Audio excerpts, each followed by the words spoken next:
खबर शामिल करते हैं हैदराबाद से। हमारे नुमाइंदे आसिफ रियाज अब्बासी की रिपोर्ट के मुताबिक हैदराबाद सैलाब मुतासरीन की मदद के लिए अपनी मदद आप के तहत एंटी इंक्रोचमेंट सेल लतीफ़ाबाद के असिस्टेंट डायरेक्टर फयाज़ कलियाड़ अपने स्टाफ के हमरा सैलाब मुतासरीन की मदद के लिए टंडा मोहम्मद खान रोड पर घोट शादी खान मल्हा पहुंच गए। एंटी इंक्रोचमेंट सेल लतीफ़ाबाद के असिस्टेंट डायरेक्टर फयाज़ कलियाड़ अपने स्टाफ के हमरा मुतासरीन में खाना तकसीम किया। Assistant director anti encroachment cell Latifabad Fayaz Kaliyar और उनके स्टाफ ने घोट शादी खान मल्हा के घर घर जाकर खाना तकसीम किया।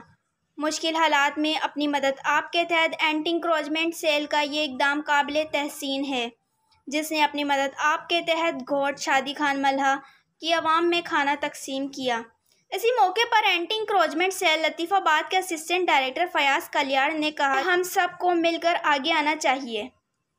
जबकि शहरियों ने एंटी इंक्रोचमेंट सेल लतीफ़ाबाद के असिस्टेंट डायरेक्टर फयाज़ कलियाड़ और उनके स्टाफ का अपनी मदद आप के तहत सैलाब मुतासरीन के लिए खाना तकसीम करने के तहसीन है करार दिया।